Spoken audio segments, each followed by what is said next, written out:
Pessoal. Eu sou da Dalvan Veit, sou gerente de serviços técnicos da Zoetis e hoje eu tenho o prazer de estar conversando aqui com vocês e o prazer maior ainda em ter o nosso convidado, Guilherme, nos brindou com uma excelente palestra sobre influenza. Guilherme, por favor, dá um alô para o nosso público. Bom dia a todos, ou boa tarde para você que está escutando o podcast num horário diferente. Foi um prazer fazer a palestra aqui no Brasil Sul. Eu sou pesquisador lá na Iowa State University, nos Estados Unidos. A gente trabalha com monitoramento de diversos patógenos lá, mas hoje o foco da palestra foi influenza e foi um prazer compartilhar o conhecimento e também interagir com o público aqui do Brasil novamente. Muito bom, muito bom. Guilherme, a palestra, em primeiro lugar, parabéns, foi sensacional, né? Trouxe muita informação. E assim, eu achei muito bacana, e eu vi pelo nível das perguntas também do público, né? Foi muito bacana o que você compartilhou de como que a influenza é monitorada nos Estados Unidos, a importância que a produção, o meio científico lá dá para o vírus da influenza. Você que tem uma boa experiência técnica aqui no Brasil também, né? Gostaria que você comentasse para a gente como que você vê, quais são as diferenças que você vê no que tange a monitoramento da influenza aqui no Brasil e na realidade que você está vivendo agora lá nos Estados Unidos? Então, obrigado. Obrigado pela pergunta também. O que eu fico, assim, analisando a diferença é você ver essa tríade que tem nos Estados Unidos da academia, da indústria e também dos laboratórios, deles se unirem para fazer um monitoramento mais eficiente comparado ao que a gente tem aqui no Brasil. Então, todos os dados de diagnóstico são compilados numa base de dados, seja no USDA, que seria o equivalente ao Ministério da Agricultura aqui no Brasil, ou até por universidade, como a universidade que eu trabalho, e os laboratórios em si compartilhando dados. Então, com isso, você tem uma noção maior a nível regional de como esse patógeno está circulando. E, além disso, os produtores e os veterinários em si dão uma importância grande para os testes de diagnóstico. Estão fazendo monitorias, às vezes mensais, normalmente também em quartos que eles fazem, para você ter uma ideia melhor do que está circulando na sua granja.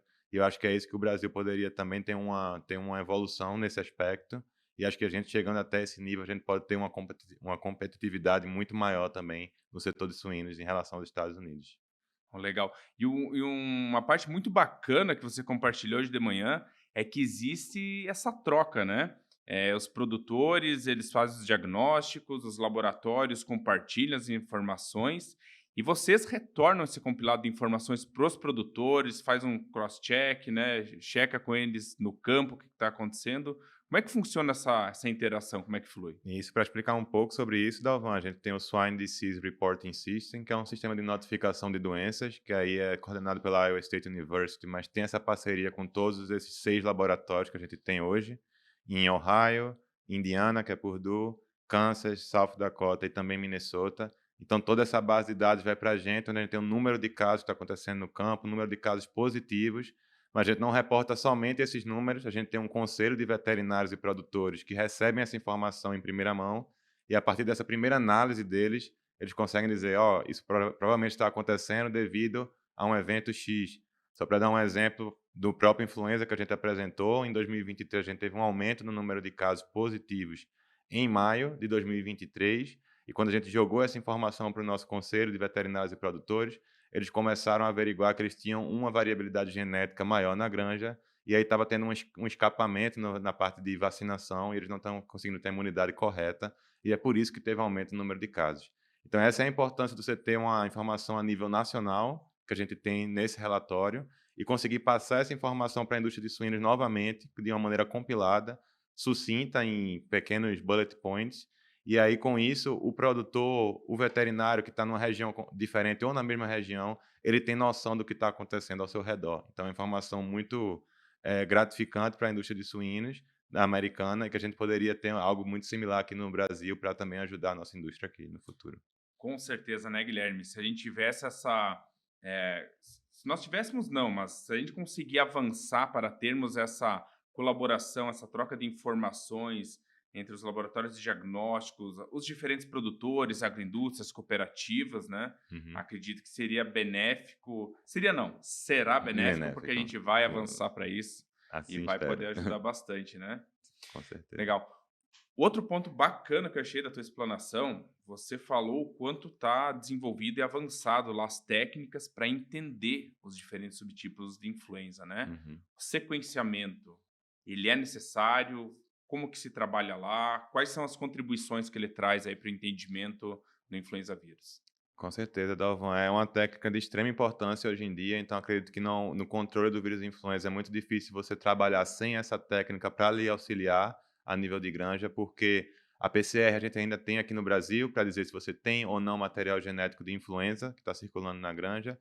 Você vai até o nível de subtipo aqui no Brasil também para saber se é um H3, um H1, um N1 ou N2, mas você para nessa limitação agora no Brasil e nos Estados Unidos já está no terceiro passo, que é o sequenciamento e saber o quanto essa influenza pertence a um mesmo cluster, a um mesmo clade em termos de genética, então disso ele vem de um mesmo ancestral, e a partir daí você analisar se tem uma imunogenicidade entre esses clades, se ela é pouca, se ela é muita, então você saber qual foi a cepa que está circulando na sua granja, e se ainda é a mesma cepa com os sinais clínicos que você está tendo agora, é de extrema importância para saber a epidemiologia do vírus e onde você vai atacar para conseguir controlar esse patógeno na sua granja. Então, isso é uma ferramenta de extrema importância, não só para entender a dinâmica do vírus, mas também para você escolher a vacina mais adequada, que hoje em dia é o principal meio de controle da doença, é por vacinação, porque é um vírus, né? Então, por exemplo, muita gente fala sobre antibióticos, mas antibióticos você controla os patógenos secundários, mas não, você não ataca diretamente o vírus influenza, como a vacinação tem uma eficácia maior. É, sem dúvida, né? Vacinação é um ponto-chave para controlar a influenza vírus. Fala para a gente um pouquinho assim, como que as vacinas são posicionadas, como que as vacinas são escolhidas, quais são as tecnologias de vacinas disponíveis hoje, o que que você tem para compartilhar com a gente? Com certeza, Dalvan. A gente tem hoje três tecnologias que são mais utilizadas nos Estados Unidos, que são as vacinas comerciais, inativadas, as vacinas autógenas também inativadas e as vacinas de plataforma, que hoje são comercializadas, mas tem muita pesquisa com as vacinas vivas atenuadas também. E só para ter uma ideia da vacinação no plantel americano, o último relatório do USDA, cerca de 70% do plantel americano vacinava para as matrizes em vacinação, principalmente massal, 70%. 70% do plantel, e 20% vacinava para leitão.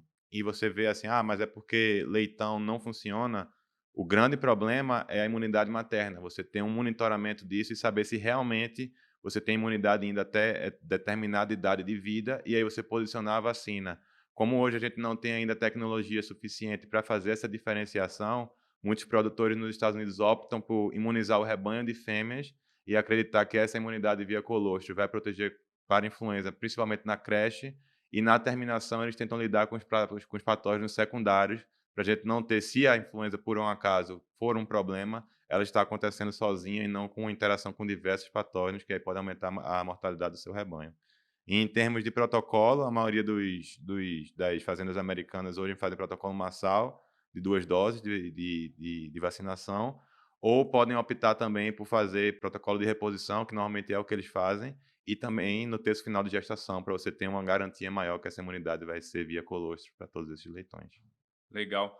A vacinação das matrizes, das leitoas de reposição, né, é É fundamental, né? fundamental, isso aí você não pode abrir mão, e a quarentena em si também, que é você ter um tempo ideal para você testar essa leitoa, saber se ela é realmente positiva, e caso ela não for, você ter a cepa ideal para vacinar ela, e ela entrar no seu plantel já imunizada com a sua cepa, que se você tiver, for positiva ou endêmica na sua granja.